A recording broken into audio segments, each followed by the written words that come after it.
Ya banyak perusahaan yang masih mungkin anti serikat. Kalau Iya. bikin serikat dorang berarti somba demo ini.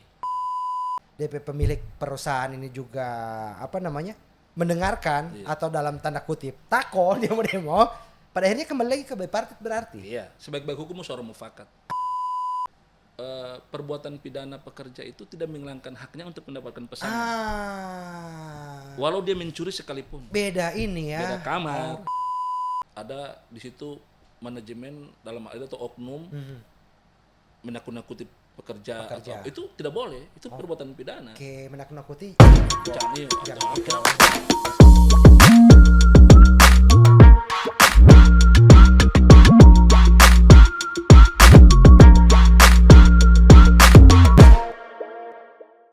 Andri Hasan, apa Ya, kabar bro? Bung Iswan, alhamdulillah baik Bung Iswan. Baik ya, bro. Anak ini sebenarnya apa dia namanya? Dua hati mau undang Pak Ente. Aduh. Karena sampai pembicaraan ini nggak gue banget.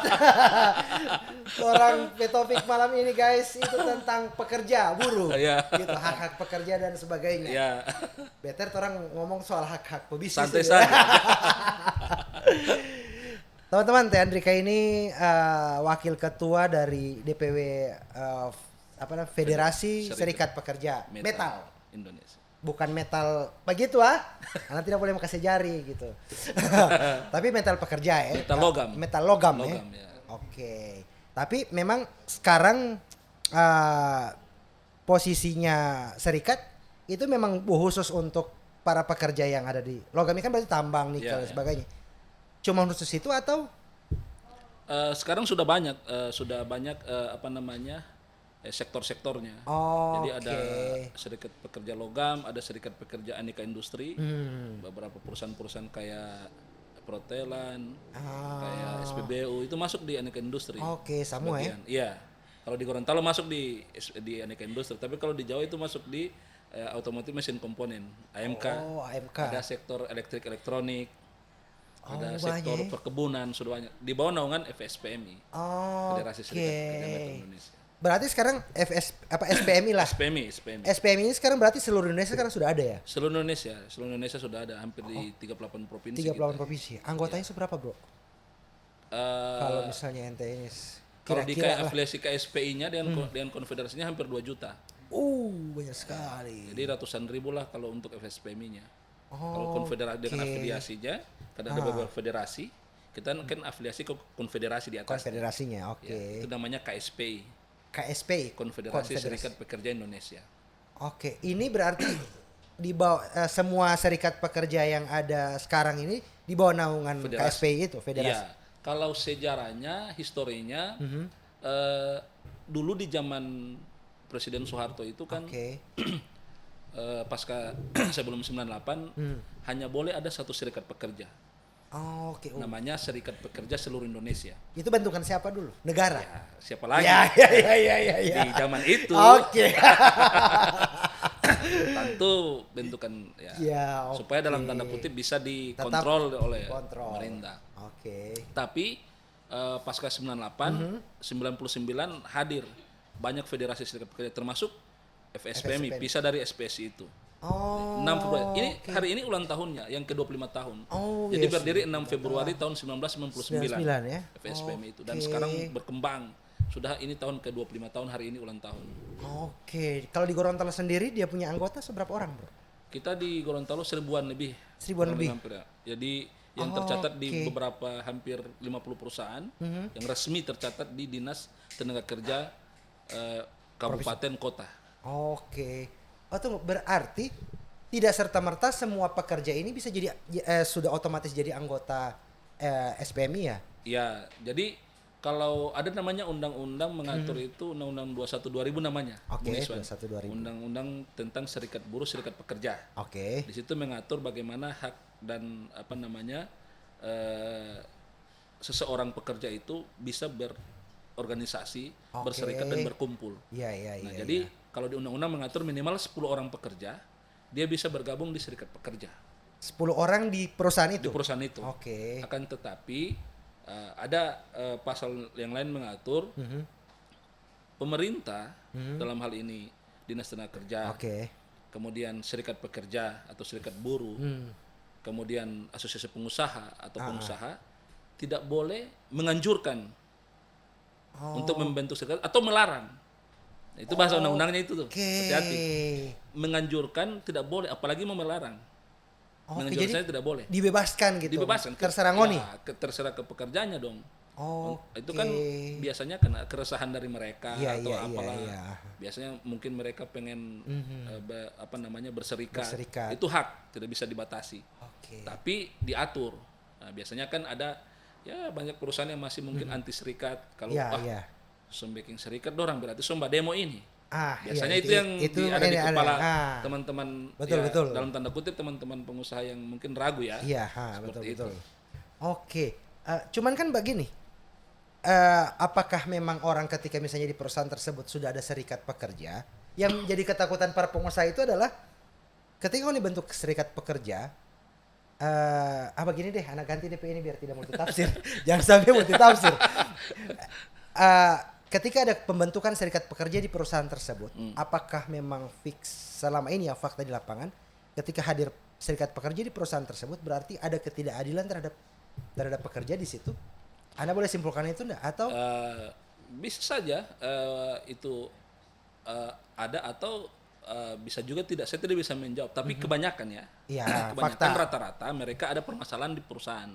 Oke, sehingga mereka membentuk itu. Mungkin satu masalah upah. Oke. Upahnya itu pasti yang biasa bermasalah. Dia UMP apa tidak UMP. Oke. Kedua jaminan sosial. Iya. Ada namanya jaminan sosial BPJS Ketenagakerjaan, ada jaminan sosial BPJS Kesehatan. Yes. Dua itu. Ada terkait mungkin kontrak kerja. Oke. Ada terkait cuti. Ada terkait jam kerja. Waktu kerja. Iya, waktu kerja. Lembur, biasanya itu yang menjadi permasalahan dan biasa kita mau kemana nih? Biasa mungkin mereka karena ya daripada keluar sendiri, ya coba kita ini ada negara memfasilitasi itu dengan undang-undang gitu. Rata-rata mereka telepon ke saya atau ke teman-teman atau mereka datang ke kantor minta untuk disosialisasi. Bagaimana caranya? Iya, bagaimana caranya? Biasanya kita sosialisasi dulu, edukasi. Kalau itu memang hak kita tidak bisa. Jadi prinsipnya kita pasif ya, tidak masif mencari anggota, enggak. Oke, tidak kompor lah istilahnya. Kompor, tidak harus jangan. Ya, undang-undangnya tadi. Serikat pekerja nggak boleh. Itu kalau mereka mau ya istilahnya dari pekerja sendiri. Oke. Cuman memang fakta di lapangan yang terjadi sekarang memang ketika mereka sudah mulai melirik baru berencana untuk serikat pekerja dan sebagainya berarti sudah bisa dipastikan berarti ada ketidakadilan di situ. Iya. Sekarang saat ini begitu ya. Biasanya kalau setelah pengusaha tahu ada serikat, wah itu pasti bereaksi tuh. Ini sudah ada ini, mereka mau melawan, ini mereka mau mungkin mau aksi, mau demo.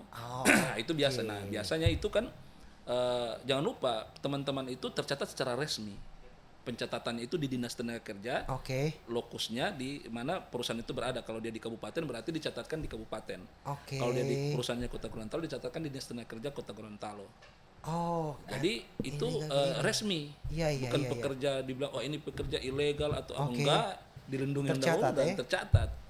Baik Undang-Undang 13 2003 tentang Ketenagakerjaan yang belum dicabut loh, walaupun sudah ada Omnibus Law Cipta Kerja ya. Tapi tidak dicabut. Pengganti ya 11 2020 tidak dicabut, hanya beberapa pasal saja yang diubah. Itu juga anehnya itu undang-undang biasanya. Kalau tidak diganti berarti undang-undang yang perubahan baru. cuma pasal-pasal saja yang dihilangkan, diganti, ditambah. Dan ada namanya juga yang terbaru Undang-Undang 6 tahun 2023 tentang pengganti Undang-Undang Perpu nomor 2 tahun 2023 tentang Cipta Kerja. Yang Cipta Kerja yang kemarin ramai-ramai itu ya. Ya ramai-ramai. Iya. Yang katanya itu pro pengusaha. Katanya. Tapi faktanya di lapangan bagaimana, Bro? Ya, kita melihat ini debatable ya. Kalau saya melihat itu terkait undang-undang, kami sampai hari ini pun masih menganggap bahwa Omnibus Law Cipta Kerja ini memang tidak sesuai dengan bukan keinginan buruh. Saya tidak mengatakan bahwa ini keinginan, tapi fakta di lapangan pasal-pasal yang ada di Omnibus Law itu bertentangan dengan apa yang terjadi di lapangan. Contoh kayak kontrak kerja. Ya, Tadinya 3 tahun ketika dia dikontrak 3 tahun 1 bulan 1 hari itu dia sudah jadi harusnya karyawan tetap. Di Omnibus Law ditambah jadi 5 tahun. Itu kan lebih lama kan masa kerjanya kan. Sementara perbedaan antara karyawan kontrak dan karyawan tetap ini beda jauh perbedaannya dari sisi fasilitas ya. Dia membedakan itu biasanya upahnya. Upah, fasilitas juga. Tingkat pendidikan juga itu bisa mempengaruhi atau kinerjanya. Itu bisa ada namanya di perusahaan itu kebetulan saya mantan bekerja juga di perusahaan.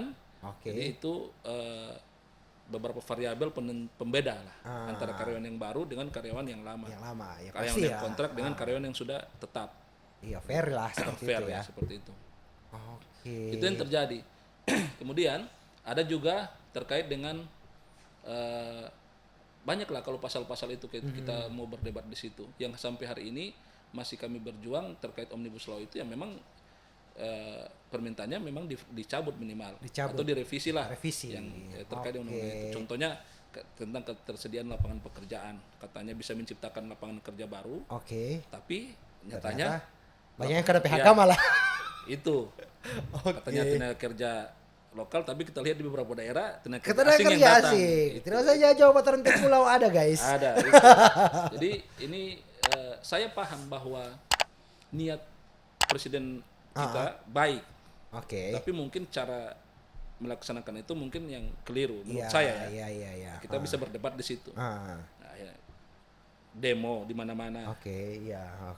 Ketika ada undang-undang ditetapkan tiba-tiba tengah malam itu kan, itu sempat demo kan. Kita melihat itu walaupun masih berdebat kita di situ. Tiba-tiba disahkan. Tiba-tiba sudah disahkan. Di negeri ini kan kalau ada demo di mana-mana, mahasiswa sudah turun, bahkan SMP turun, SMA turun, berarti negeri sedang tidak baik-baik saja. Betul. Gitu. Semua kalangan turun. Berarti disuarakan ada yang termasuk Omnibus Law itu menguras energi ya. Termasuk kami. Di Gorontalo juga begitu? Termasuk di Gorontalo kita aksi. Karena itu instruksi kan, jadi masuk kita aksi. Dan para pengusaha juga, para yang mempekerjakan tidak boleh bertahan ya? Tidak bisa. Demo tidak bisa ya? Dikasih izin berarti ya? Ada yang perusahaannya mengasih izin, ada yang tidak. Kalau ada serikat pekerja rata-rata mereka menyurat ke kita manajemen akan aksi ya untuk minta aksi pada hari itu. Nah, ada anggapan gini enggak? Misalnya kalau misalnya dari sisi orang sebagai pebisnis misalnya.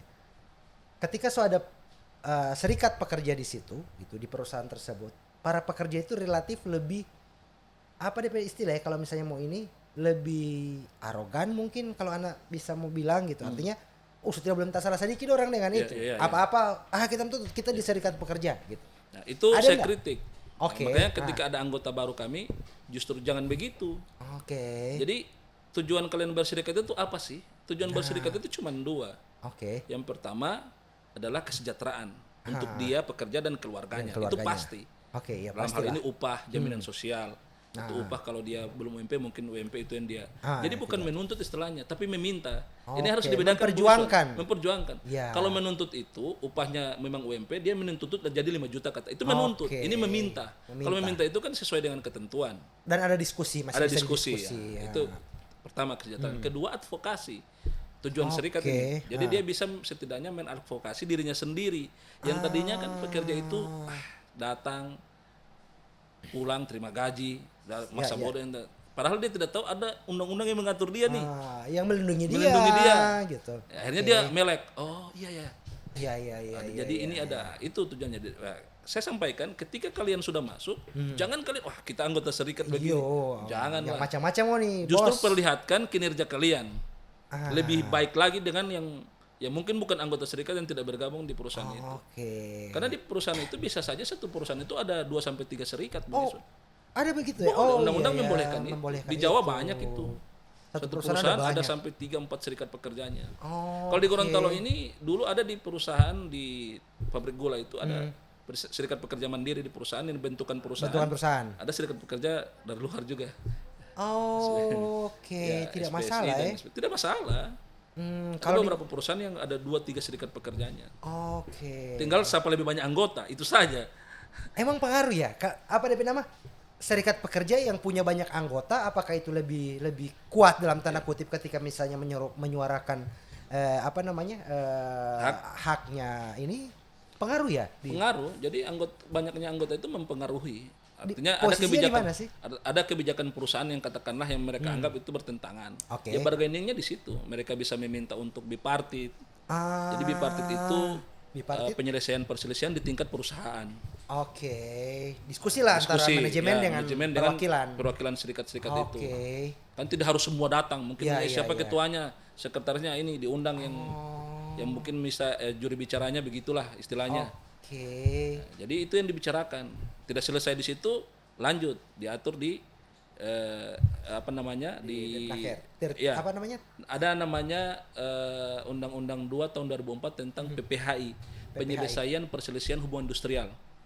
Jadi penyelesaian itu diselesaikan di tingkat bipartit, tidak selesai di situ ke naker. Ya, sudah ada mediator. Itu namanya tripartit. Tripartit. Mediator itu di SK-kan oleh menteri loh. Berarti ada setiap kabupaten kota pasti ada. Kalau di Gorontalo tidak semua. Kota Gorontalo kita ada mediatornya. Di kabupaten ada. Di Gorut belum ada mediator. Setahu saya di Pohuwato ada, Bualemo belum ada. Kalau provinsi? Bone Bolango juga belum ada. Provinsi ada mediatornya. Berarti kalau misalnya contoh di Gorut tidak terfasilitasi karena belum ada mediatornya bisa ke provinsi. Karena ada masalah pekerja di perusahaan di sana. Karena tidak ada, karena yang bisa memediasi itu harus hanya mediator. Karena mereka staf biasa tidak bisa ya. Secara formal enggak itu. Meskipun dia karyawan ASN. Dia ASN di situ enggak bisa. Karena mereka ada sekolahnya tersendiri.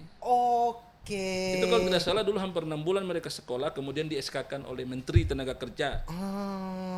Ya, makanya ini menjadi satu mungkin ya bisa katakan saya speak up lah ke pemerintah daerah. Biasanya kan dia mediator, tapi tiba-tiba dia dipindah, harusnya jangan dong. Karena itu spesial, posisi ya. Mediator itu kunci loh. Iya, betul. Bagaimana cara bisa memediasi, dan tidak semua orang bisa itu. Gitu. Ada terjadi mediator, saya sudah tersebut di kabupaten ini Gorontalo, tiba-tiba dia dipindah di mana? Kan sayang ilmunya. Bukan di dinas situ. Ya, sudah disekolahkan oleh negara, tapi karena mungkin ada kepentingan, nggak tahu atau ada apa, tiba-tiba dia dipindah. Sayang. Karena tidak semua orang bisa menjadi mediator.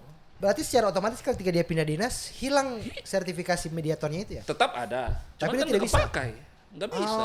Dia tidak bisa secara misalnya tidak secara boleh. mandiri. Harusnya dia tetap di dinas itu, tenaga kerja yang membawahi.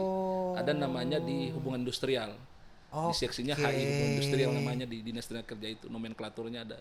Berarti tidak sembarang orang datang ke naker gitu melapor. Kalau kita LBH atau pengacara yang tahu nggak boleh. Bapak mana? Bapak sebagai apa?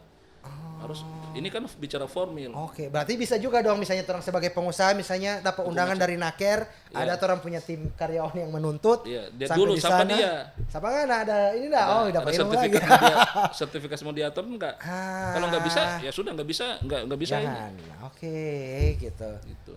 Nah, ini juga jadi di samping edukasi untuk masyarakat untuk karyawan juga untuk pebisnis juga ya. Sebenarnya laporan pekerja itu tidak harus dengan LBH atau dengan serikat pekerja. Dia mungkin pakai pengacara, dia sendiri bisa. Langsung. Kan perkara pekerja ini kan kalau dia memang cuma kan kadang-kadang mungkin ada takut saya mau datang sendiri ke sana. Bisa tidak ada ilmunya, tidak ada pengetahuan tentang itu. Makanya mereka cari info, ada LBH di sana, ada serikat pekerja, coba kita datang. Nah itu. Makanya saya sering bilang, kita tidak masif loh Bung Iswan, kita pasif dalam artian kita tidak mencari perkara. Dorang sendiri yang datang, dorang telepon, Pak, saya ini Pak, saya dari perusahaan ini, saya ini begini. Atau mereka datang ke kantor. Seperti itu. Menarik. Begitupun anggota pun. Apalagi anggota. Kalau anggota wajib kita bela dong. Ketika ada masalah pasti mereka melapor. Dan apa nama? Setiap pekerja bisa untuk jadi anggota dari ini? Bisa. Itu SPMI ya? Boleh ya? Syarat tadi kembali ke Undang-Undang 21 2000 tentang serikat pekerja. Minimal 10 orang. 10 orang. Kalau cuma macam Bung Iswan punya ini tidak boleh. Karena tidak sampai 10 kan. Berarti jangan kasih sampai 10 deh.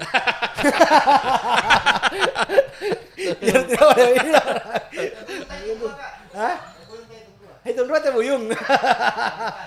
Berarti sudah selesai kan, berarti aman, berarti ya. Nah itu deh guys, teman-teman pengusaha. Kalau semua 10 kasih keluar 1. Kasih keluar 1 Atau buka perusahaan beda lagi, di situ dia. Oke, ini menarik. Nah sekarang gini, Dika, konsep atau misalnya definisi pekerja yang menurut undang-undang itu apakah tadi ente sempat singgung soal ada pekerja yang terdaftar gitu. Nah, berarti ada pekerja yang tidak terdaftar ya. Dan kalau misalnya dia tidak terdaftar, yang saya maksud terdaftar itu terdaftar pencatatan anggota serikatnya. Oh, anggota serikatnya. Kalau terdaftar perusahaan itu ya itu dari perusahaan mendaftarkan, biasanya ada laporan berkala. Harusnya perusahaan itu melaporkan jumlah pekerjanya. Karena kan setiap tahun itu kan fluktuatif. Betul. Ada yang sudah mengundurkan diri, ada yang di PHK, ada yang sudah resign, atau mungkin ada yang meninggal dunia. Harusnya itu dilaporkan ke Depnaker. Jadi supaya diperbaharui. Saya kan dulu di perusahaan saya itu kan saya mantan HRD. Jadi itu sering saya bikin itu ada laporan-laporan itu. Karena fluktuatif dia setiap tahun itu pasti ada yang mengundurkan diri, ada yang di PHK. Itu maksudnya terdaftar itu. Terdaftar anggotanya sebagai serikat pekerja resmi. Anda pikirnya setiap pekerja di perusahaan apapun itu harus terdaftar di Naker baru bisa mendapatkan perlindungan hukum itu yang sesuai ya harusnya setiap perusahaan terdaftar dong. Bahaya kalau perusahaan tidak terdaftar. Nah, bagaimana kalau UMKM? DP pekerja. Oke, perusahaan terdaftar, DP pekerja. Si A itu kerja di mana, bagian apa gitu. Ya, kita lihat. Ini kan ada klasifikasi perseroan PT, ada studi, ada CV atau UMKM lah katakanlah. Tapi kan pasti ada badan hukumnya atau ada dalam tanda kutip iya ada badan hukum, ada macam-macam lah ini. Macam-macam atau apa surat-surat apa yang bisa membuktikan bahwa ini UMKM dan seterusnya. Iya betul. Jadi memang harusnya dia diberitahukan. Karena biasanya walaupun dia UMKM, ada beberapa UMKM itu dia melaporkan karena terkait dengan tadi kalau pekerja itu bukan cuma upah Bung Iswan. Ada namanya jaminan sosial. BPJS Ketenagakerjaan dan BPJS Kesehatan. Nah, itu wajib juga diikutkan. Jadi di BPJS Ketenagakerjaan itu kan ada 4 program. Ada namanya jaminan kematian. Ada namanya jaminan kecelakaan kerja JKK. Ada namanya jaminan hari tua. Ada jaminan pensiun. Tambah satu sekarang sudah ada namanya JKP, jaminan kehilangan pekerjaan. Jadi orang kehilangan pekerjaan sudah dijamin negara juga ya? Dijamin. Ini bagusnya itu turunan dari Omnibus Law juga. Itu Omnibus Law ini tidak bagus juga sih. Ada bagusnya. Walaupun ribet itu JKP itu. Saya harus sampaikan itu. Ribet. Ya. Karena orang kehilangan pekerjaan masih mendapat doi gitu. Jadi contoh begini, JKP itu dia diatur di PP 37.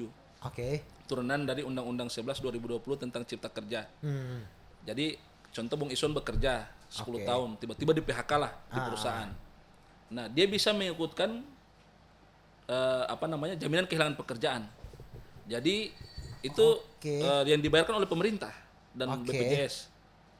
Jadi dia selama 6 bulan 3 dia dapat. Yang pertama dia dapat santunan bantuan langsung tunai uang. Itu diatur ada klasifikasinya berapa persen dari upahnya. Upah terakhir ya? Iya, upah dia. 45% kalau tidak salah diatur itu dari upah total upah. Kemudian dia dapat pelatihan. Soft skill. Ya, soft skill. Jadi dia bisa dapat pelatihan. Kemudian yang ketiga dapat bursa lowongan pekerjaan. Informasi selama 6 bulan itu. Ya, kenapa ini dilakukan oleh pemerintah? Dalam hal ini 6 bulan ini waktu mungkin dia bisa bekerja kembali di tempat yang baru. Kerja yang lain lagi. Atau buka usaha. Itu namanya JKP. Tapi tidak semudah itu Ferguson. Tidak semudah itu juga. Jadi ada beberapa tahapan yang harus diikuti. Tidak semua yang kena PHK. Iya. Kalau yang mengundurkan diri? Tidak dapat, tidak boleh. Tidak bisa ya? Baru yang kedua harus ada juga terdaftar dia BPJS Ketenagakerjaan. Kalau tidak ada kartu, tidak daftar perusahaan nggak bisa. Apa yang dia mau? Ya, karena itu kan salah satu dari program itu. Itu namanya itu program lahir dari Omnibus Law itu. Jadi bagus juga. Ya. Ada bagusnya ada juga. Poinnya, saya tidak bilang. Cuma ada beberapa mungkin yang pasal yang kami anggap itu masih berdebat lah kita di situ. Nah ini keren ini. Cuman yang ini kita orang bicara ngobrol ini deh yang di Gorontalo sendiri di Serikat Pekerja yang ente ini SPMI ini. Nah, kalau sekarang di Gorontalo sendiri dia punya rekam jejak gitu. Kasus terbesar apa sih yang pernah Oni handle?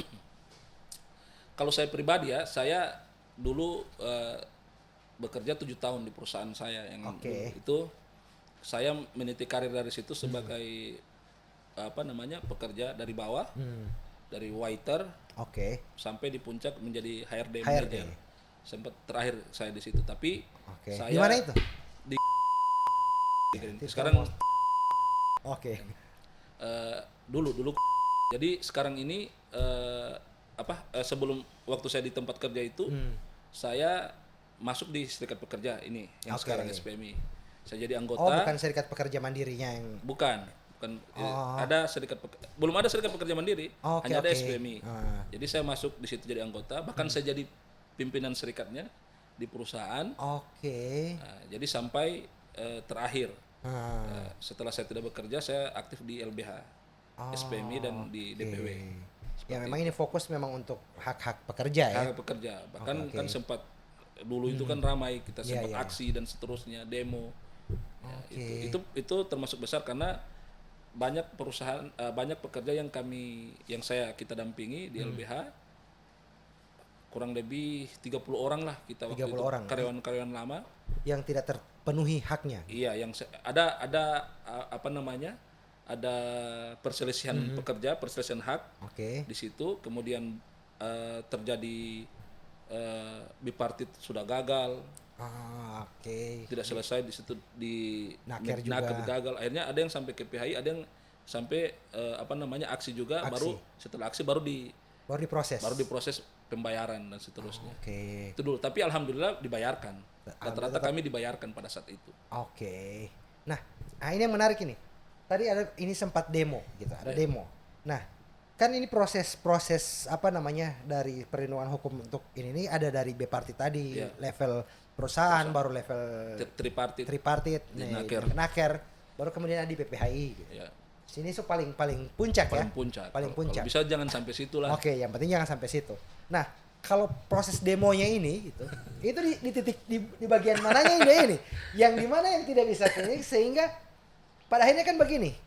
Anda mau ini kan DP alur adalah setelah selesai demo, katakanlah demo ini dan kemudian DP pemilik perusahaan ini juga mendengarkan atau dalam tanda kutip tako demo, pada akhirnya kembali lagi ke bipartit berarti. Iya, sebaik-baik hukum musyawarah mufakat. Itu harus kita.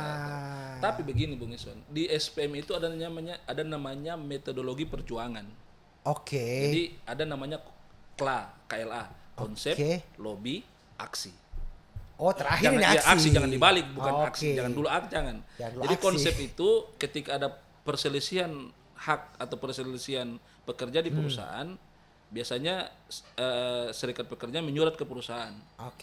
Ini ada, kalau katakanlah ada pekerja A di PHK. Jadi bicarakan bagaimana Pak ini. Tidak dipenuhi hak-haknya. Di bipartit lah di situ. Alasannya kenapa? Ya. Kalau tidak selesai, baru kita lobby. Konsep sudah lobby, biasanya ada pendampingan. Kalau serikat pekerja tidak mampu, mereka datang ke kami ke DPW, di LBH mungkin bisa didampingi oleh itu bisa kita dampingi karena anggota kami. Walaupun masih dalam tahapan bipartit boleh, bahkan apalagi ke tripartit, bahkan sampai ke PHI karena anggota.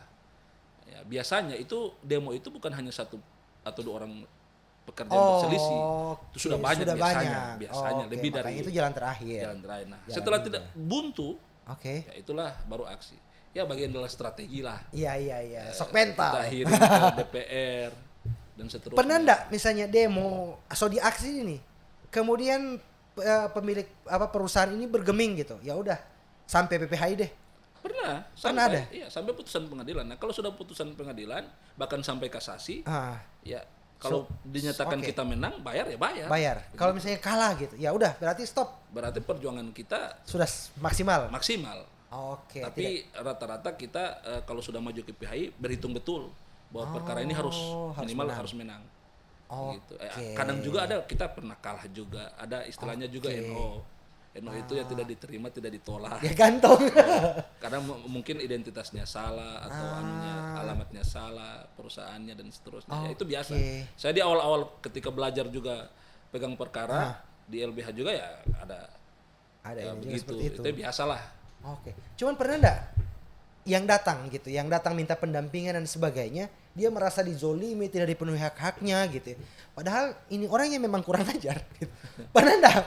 Ada pernah enggak? Bahkan ada yang pidana dia mencuri, ada. Oke, dan dia datang ke Jadi di undang-undang itu Bung Iswan diatur perbuatan pidana pekerja itu tidak menghilangkan haknya untuk mendapatkan pesangon. Walau dia mencuri sekalipun. Beda ini ya. Beda kamar. Oke. Pidananya silakan diusut, tapi proses PHK-nya berbeda. Oke, tetap dia dapat hak itu. Tetap dapat, tidak menghilangkan haknya. Oke. Bahkan dia membunuh, bahkan dia mencuri. Even dia mencuri di perusahaan itu. Di perusahaan itu. Kalau diproses silakan. Ada melanggar peraturan perusahaan itu. Tapi saya tidak mengatakan dalam hal ini teman-teman harus mencuri, janganlah. Itu perbuatan pidana, itu pasti. Namanya mencuri ya salah. Cuman ini sebagai edukasi bahwa itu tidak menghilangkan hak. Oke. Gitu. Jadi biasanya kami pernah menangani, ya diselesaikan pidananya dulu, bahkan dia sampai putusan pengadilan, dia jalani masa hukuman. Setelah itu dia gugat PHI-nya. Karena kan tidak ada kadaluarsa. Jadi di perselesaian PHK itu Bung Iswan, pasca putusan MK, dulu itu 1 tahun kadaluarsanya kasus. Contoh Bung Iswan di PHK ini bulan Februari 2024. 2024 Februari 2025 pas masuk Maret sudah tidak bisa karena sudah kadaluarsa. Oh, jadi dulu itu kasusnya. 1 tahun. Sekarang tidak ada.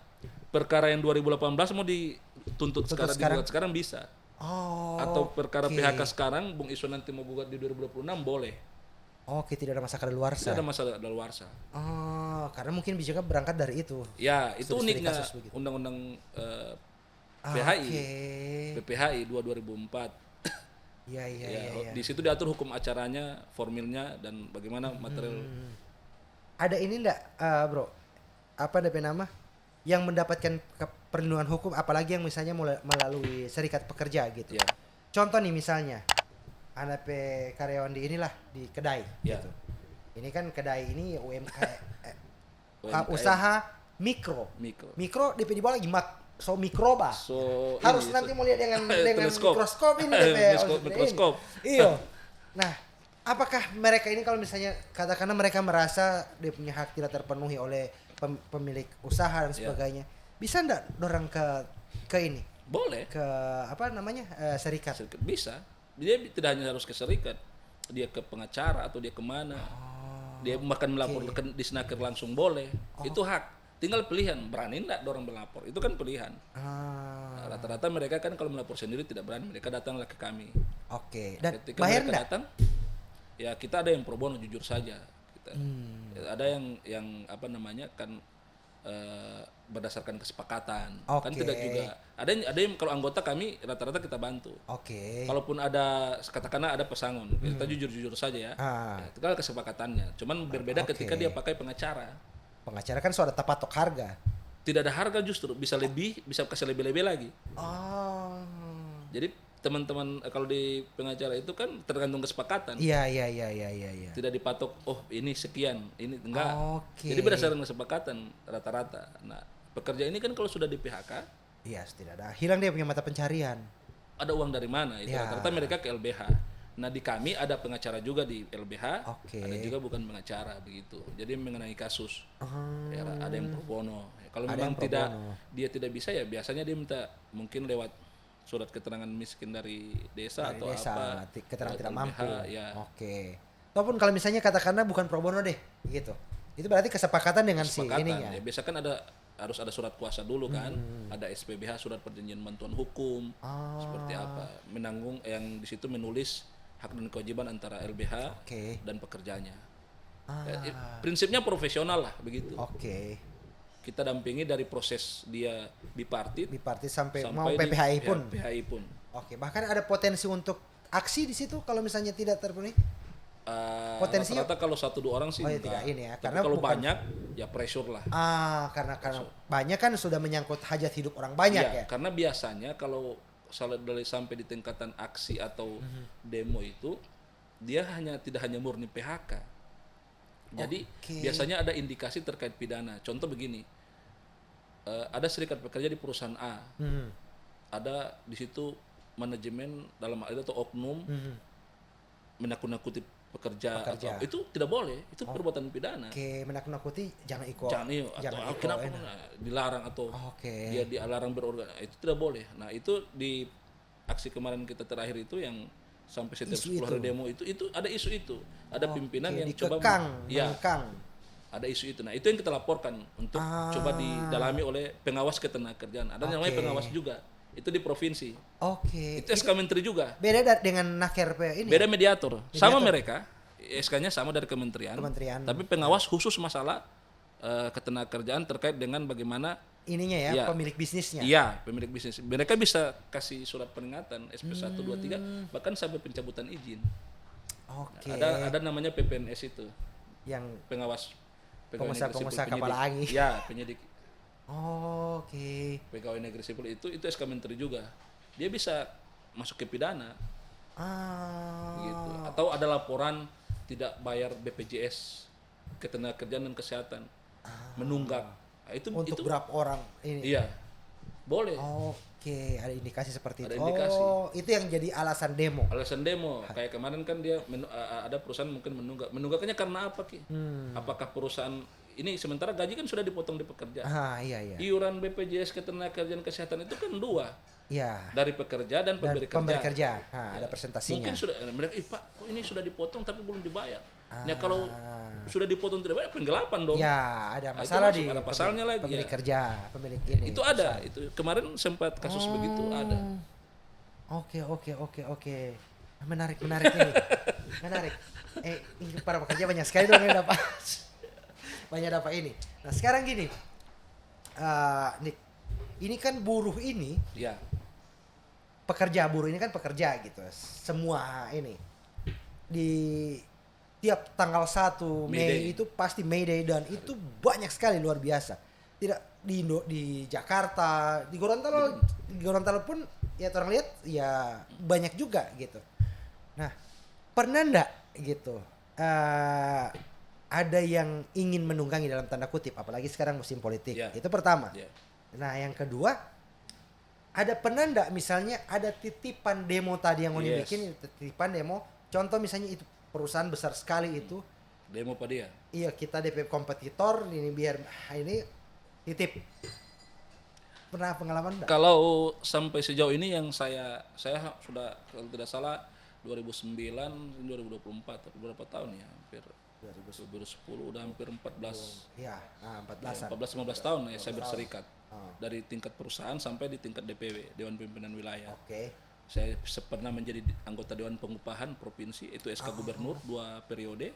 Yang menentukan UMP tiap tahun naik itu berapa, itu kami. Saya sempat di Dewan Pengupahan itu 2 periode. Nah, jadi kalau terkait tunggangan itu tidak ada. Murni rata-rata SPMI ya khususnya kita beraksi itu ada permasalahan di anggota kami. Di tingkatan perusahaan. Atau ada isu terkait dengan ketenagakerjaan. Ada kebijakan pemerintah general, kebijakan pemerintah. Biasanya itu 1 tahun itu kita bisa sampai 3-4 kali aksi, Bung Iswan. Ada instruksi, kemudian ada May Day, Hari Buruh Sedunia. Kemudian ada biasanya mendekati penetapan pleno UMP itu kita ada pengawalan. Jangan sampai ya main mata lah. Dalam hal ini. Kemudian ada instruksi dari DPP. Biasanya seperti itu. Berarti bukan ini ya, bukan tidak melulu tentang ketika ada laporan atau ada indikasi dari perusahaan yang dia punya karyawan itu namanya tidak dipenuhi haknya. Tidak dipenuhi. Itu 2 tahun sebelumnya, 2 tahun ke belakang itu prosesnya masih seperti itu. Kita demo. Tapi semenjak 2 tahun terakhir ini itu sudah ada lahirnya namanya Partai Buruh. Termasuk FSPMI melahirkan itu. Tapi saya harus disclaimer dulu ya, saya tidak masuk di struktur partai. Tapi anggota partai? Tidak. Tidak masuk di struktur partai buruh. Tapi kita membantu, termasuk SPMI membantu itu. Ya anggota SPMI ya itu SPMI bagian dari itu. Dari bagaimana meloloskan partai buruh itu. Yang hari ini salah satu kontestan partai politik. Partai politik ya. Nah, karena pemikiran itu karena ya harus ke politik. Harus masuk ke dalam. Jangan cuma parlemen jalanan demo. Kalau di Jakarta kan lihat tuh bagaimana ratusan buruh demo. Harus begitu dulu baru ini. Ya sudah, tapi kan ini kan di negara-negara contohnya kayaknya Brasil. Itu Presiden Lula da Silva itu buruh yang presiden Brasil sekarang. Kemudian Kolombia, Venezuela, itu orang buruh yang jadi pemimpin besar. Nah, pemikirannya mungkin itu seperti buruh di tingkatan pusat ya. Nah, jadi kami SPMI salah satu yang melahirkan itu. Nah, dan beberapa konfederasi buruh dan federasi. Yang melahirkan itu partai buruhnya. Buruh itu. Nah, itu dari sisi ini. Nah, sekarang gini, kalau katakanlah tidak ada yang menunggangi gitu. Tapi ada yang pengen memanfaatkan gitu. Maksudnya gini, ini partai ini apa namanya? Ini serikat ini banyak sekali dia punya anggota dan sebagainya. Ana mau dekati deh. Gitu, siapa tahu kan ana bisa, kan buruh ini kan juga salah satu lumbung suara kalau misalnya dari sisi istilahnya komoditas yang bisa ditunggangi begitu. Bisa di ini. Artinya dia tidak ada kepentingan dengan pengusaha dan macam-macam. Cuman bagaimana dia biar mau pilih orang gitu. Alhamdulillah selama ini tidak ada ya kan, dan kita juga tidak apa namanya, tidak mau menjadi perpanjangan politik oleh satu orang atau kelompok kelompok. Makanya ketika kita aksi itu ada yang sering bilang ini SPMI aksi terus, doi dari mana ada orang? Ada begitu. Oke. Bagaimana nih Pak? Siapa yang mendampingi? Siapa yang membackingi orang itu? Siapa yang sponsor? Iya, kan begitu. Oke. Karena mau aksi ini minimal ya kurang lebih 3-4 jutaan. Iya. Konsumsi, alat, sound, mobil komando, genset. Kemudian dan lain-lain, spanduk apa semua. Nah, alhamdulillah kita ada iuran anggota di SPMI itu diatur di ADRT organisasi. Jadi memang ada uang kas. Iya. Jadi setiap anggota itu memang diwajibkan ada iuran anggota. Iya, makanya kita ada kantor sendiri. Mungkin kalau partai lain, mohon maaf ya, kontrak-kontrak, kami ada kantor sendiri, itu milik DPP, milik aset milik siapapun yang berganti ke pengurusannya itu bisa jadi karena atas nama ini ya di perumahan Mispala itu. Perumahan Mispala ya, satu kompleks itu orang kantor dang kalau begitu dang. Aduh, mau dapat tahu DP kantor. Blok J13. Iya, teromnya blok apa tuh? Blok B1 terang punya. Jadi itu sampai begitu organisasi kan. Betul. Buruh itu kan sekarang harus cerdas, pekerja itu harus cerdas, tidak boleh. Jadi perjuangannya begitu. Bahkan sampai kantor pun kita fasilitasi. Itu jadi aset. Itu biar juga tidak dimanfaatkan itu. Kita pas cari kantor ngana yang penting ini. AC, kulkas apa semua itu biar nanti mau cicil di ini. Ada yang mau sumbang tapi tidak ada ini. Jangan sampai ada kepentingan di kemudian konflik of interest di kemudian hari, kan tidak bagus. Begitu. Nah, ini menarik. Nah, sekarang kan tadi ngobrol soal nanti pergerakan buruh dan sebagainya. Kondisi pekerja ya. Iya. Nah, sekarang kan mau ini ke personalnya ente deh, Andrika. Kenapa ente pilih jalan ini gitu? Ya, begini Bung Iswan. Kadang hidup ini tidak linear. Saya kasihin ya, basic pendidikan SMK saya itu pariwisata. Ya, saya ini SMK pariwisata. Makanya di hotel saya SMK pariwisata itu angkatan 2000 pertama, SMIA Gorontalo itu dulu buka jurusan itu, dan kami angkatan pertama. Setelah itu lulus, angkatan 2003 lulus, sempat nganggur 2 tahun baru bekerja. Hotel 2005, saya 2007 masuk. Masih kepake lah ilmu ini. Jasa pariwisata ini ya. Masih kepake lah. Masih ada DP ilmu. 7 tahun. Setelah itu aktif di organisasi. Basic sarjana saya itu kan FISIPS. Saya kerja dulu sambil kuliah. Dulu kan orang tua kan nggak mampu biaya kuliah, jadi kita kerja nyambi. Sambil kerja kuliah. Untuk biaya kuliah. Saya dulu ambil ilmu politik. FISIP ya di salah satu kampus di Gorontalo.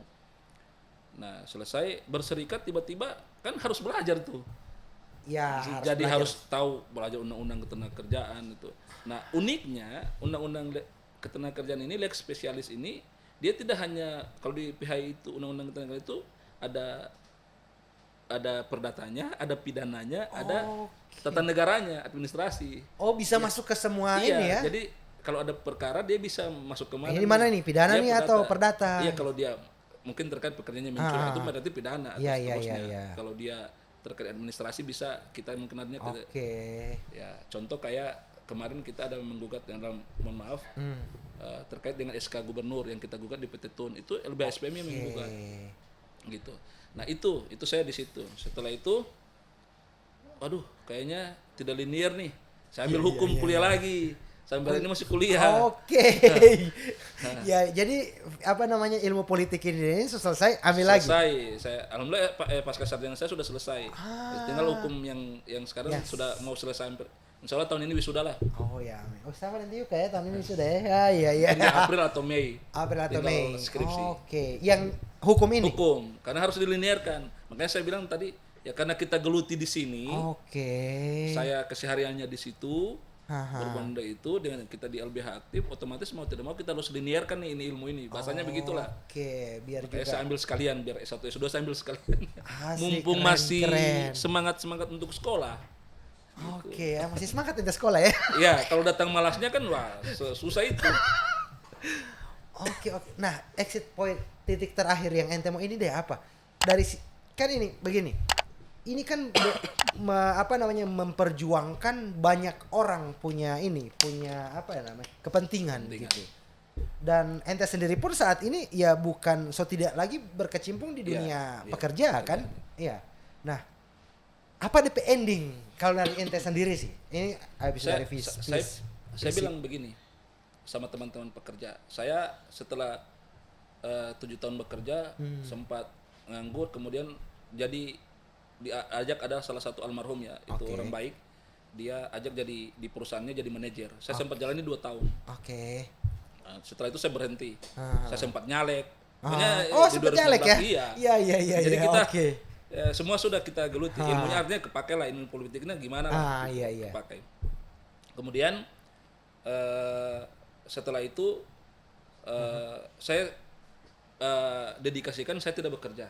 Dalam hal bekerja setiap hari ya, bangun pagi, kantor, harus itu pulang kerja sore. Itu kerja atau dikerjain itu? Sudahlah, saya sudah ambil itu. Jadi ketika saya sering sampaikan ke teman-teman pekerja, kita ini bukan ASN, PNS, TNI, Polri. Kita ini pekerja swasta. Di swasta itu cuma 2. Kalau dia tidak mau PHK, pengusaha tidak mau PHK, satu saat pasti kau mau mundurkan diri. Pilihannya cuma itu. Kalau tidak mau PHK, resign. Pasti mau resign. Itu hanya masalah waktu. Jadi ya kalau mau kaya jangan jadi pekerja, jadi pengusaha. Jadi pengusaha. Dengar itu guys. Ya. Nanti anak kasih tunjuk bagaimana bicara. Itu yang sering saya sampaikan ke teman-teman pekerja. Dan ketika di PHK, ya usahakan bangkit cari pekerjaan lagi. Karena saya sering bilang tidak semua orang punya gaji, tapi semua orang punya rezeki. Cocok. Jadi ketika dia di PHK, sulit loh. Saya pernah merasakan masa transisi itu, Bung Iswan. Saya di PHK, tiba-tiba sok kawin ini. Iya. Membangun pagi, mulai motor itu, kemana ini? Jaga hilang jalan. Iya, dalam posisi itu. Dan itu pasti kita mengalami. Makanya saya bilang, kita ini ya kecuali ya bapakmu ya orang kaya lah. Iya, anak konglomerat lah. Ya, ongkang kaki di rumah. Tapi kan kita harus berpikir nih. Gimana untuk bisa menyambung hidup, dan itu kan ya siklus hidup.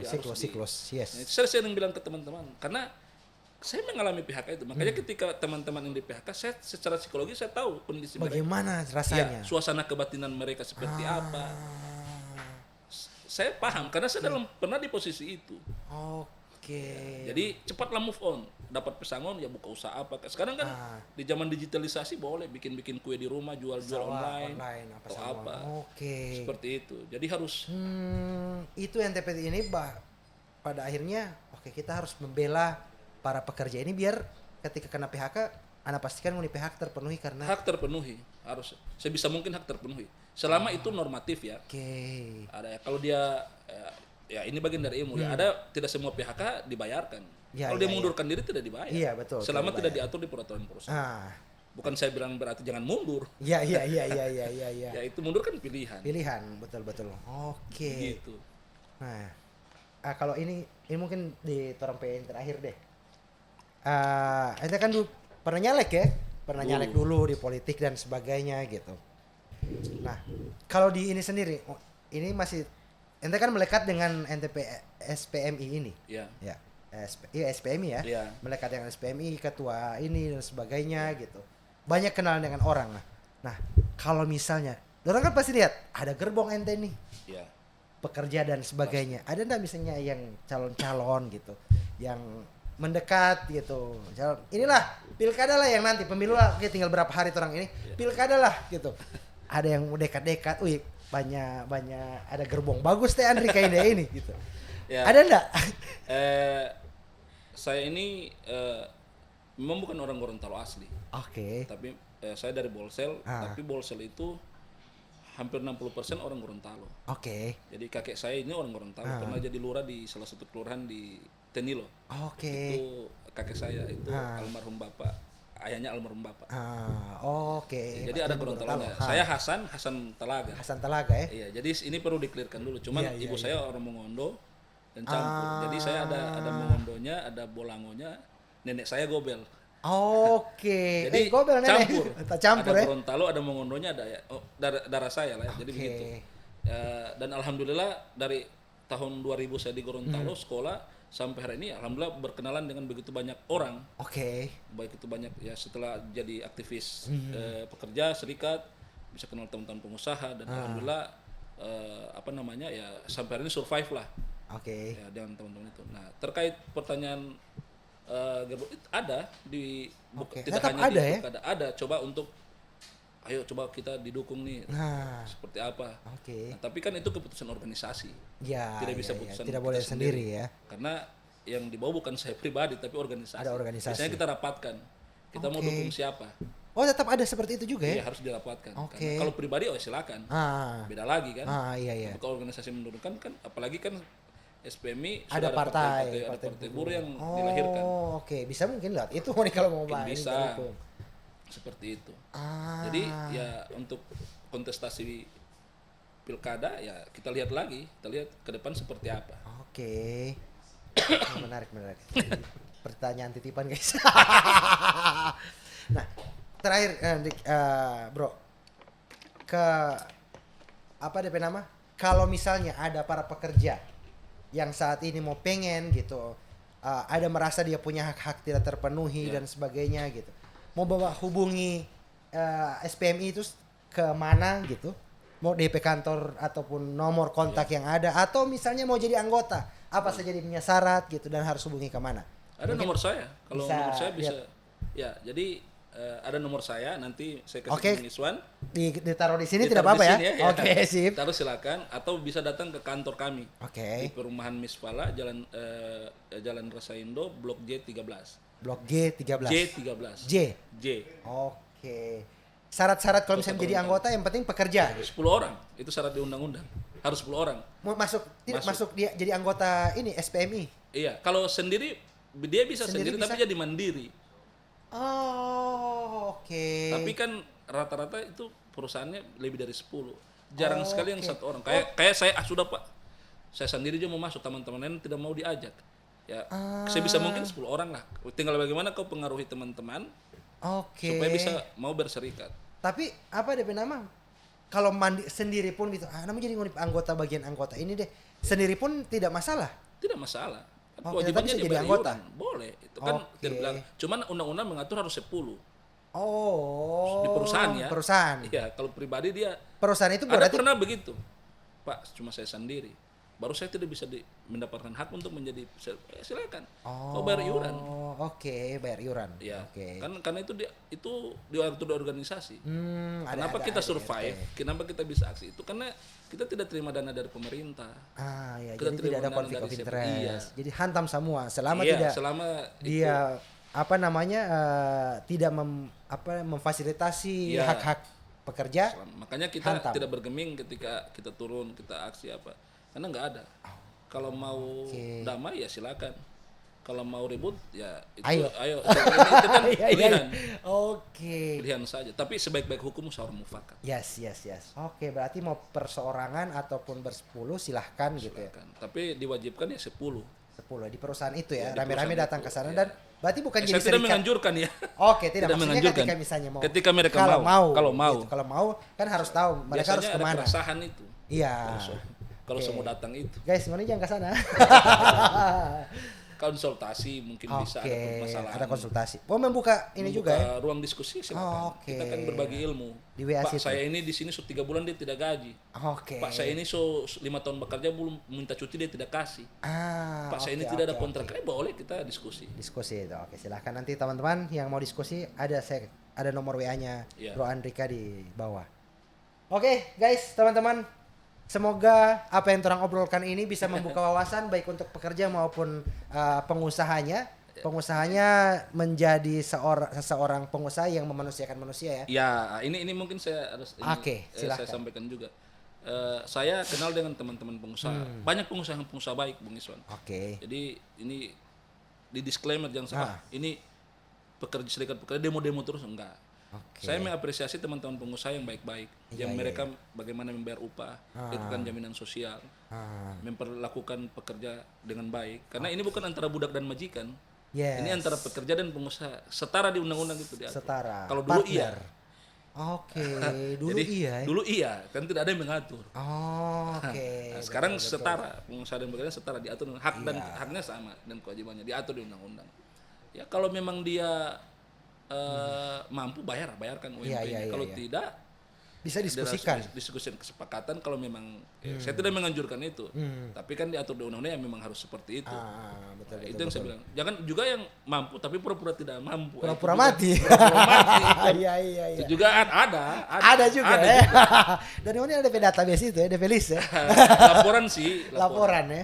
Kita tidak bisa menindaki. Itu biasanya kita ke pengawas. Pengawas yang turun. Itu alurnya begitu. Tidak bisa kita sedikit datang, ini kamu. Karena bukan ini. Ada alurnya. Pengawas ketenagakerjaan yang akan turun mengecek benar enggak itu seperti laporan yang diadukan itu. Tapi pada akhirnya memang semuanya pasti akan di make sure dulu gitu. Apakah ini dipastikan atau tidak dipastikan. Namanya juga laporan kan bisa benar bisa tidak. Semuanya bergerak ya karena masing-masing ada perlindungan hukum masing-masing. Ada perlindungan. Pekerja ada perlindungan hukum. Pengusaha juga ada apalagi. Tidak usah ditanya. Iya. Oke teman-teman, mudah-mudahan bisa mendapatkan manfaat dari itu. Amin. Pekerja, insya Allah. Amin ya. Amin. Pekerja bisa nanti mau diskusi, konsultasi silahkan gitu. Jarang-jarang. Tidak susah mau cari ya. Iya, tidak susah mau cari. Jujur anak ini pemilik bisnis, tapi anak memberikan ruang ke teman-teman. Luar biasa. Iya. Silahkan mau kontrak, mau diskusi dan sebagainya gitu. Untuk para pengusaha juga boleh diskusi juga ya. Bisa. Bagaimana biar sesuai ini ya kan. Jadi bukan hanya sekadar pekerja tapi pemilik bisnis pun bisa berdiskusi dengan Bro Andrika sebagai wakil ketua ya. DPW dari Federasi Serikat Pekerja Metal Indonesia. Guys, terima kasih untuk 1 jamnya dan jangan lupa untuk like dan share ke teman-teman yang lain gitu. Siapa tahu teman-teman pekerja Anda juga butuh diskusi dengan Andrika. Sampai jumpa di episode-episode selanjutnya. Assalamualaikum warahmatullahi wabarakatuh. Waalaikumsalam. Thanks.